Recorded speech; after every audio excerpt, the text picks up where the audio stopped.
and 7 Spanish angels took another angel home.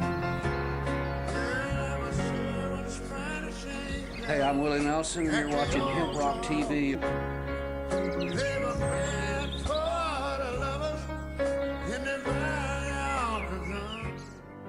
We don't run, and we don't compromise, we don't quit, we never do.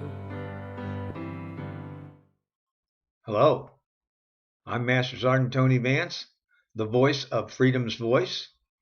Got my grandpa's World War I veterans cap on, my Freedom is Not Free coffee cup. Let's talk about a sticky subject: reconciliation and reparations.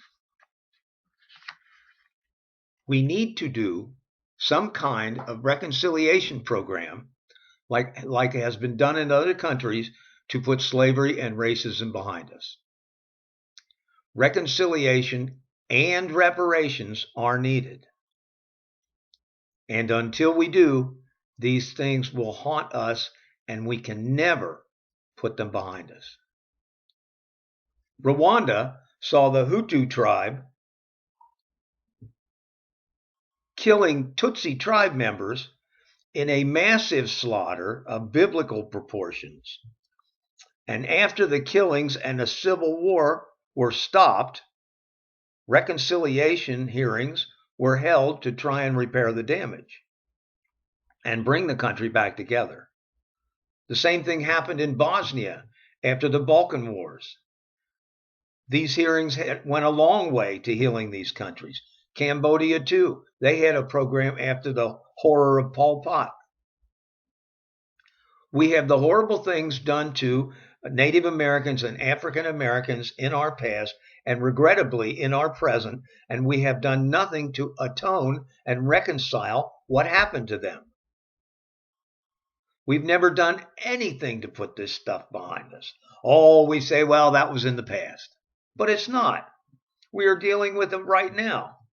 The treatment of African Americans by our police is directly connected to slavery and the Civil War.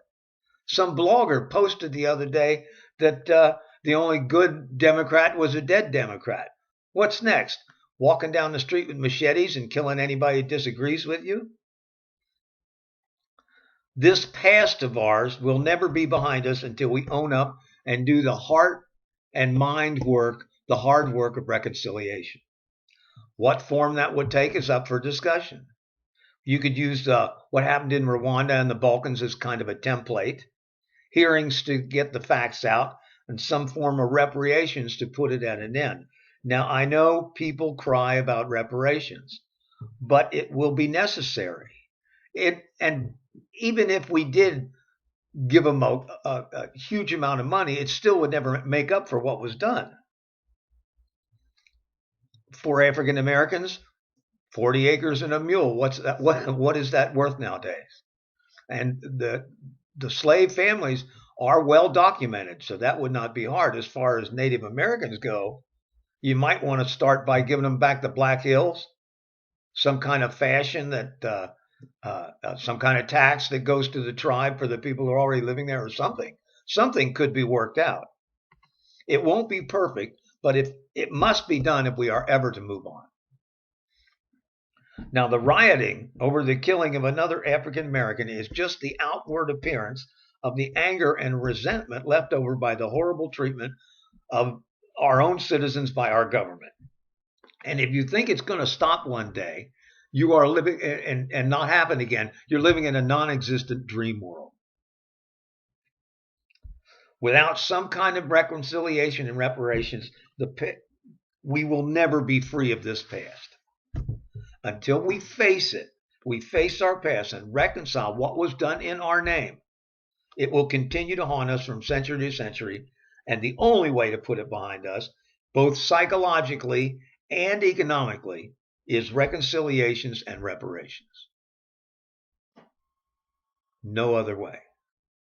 Unless we do, it's a token, but unless we do something, it'll never end. Okay, see you next time. Hi, I'm Willie Nelson, and the Willie Nelson Teapot Party and I endorse Veterans for Medical Cannabis Access. Just roll me up and smoke me when I die.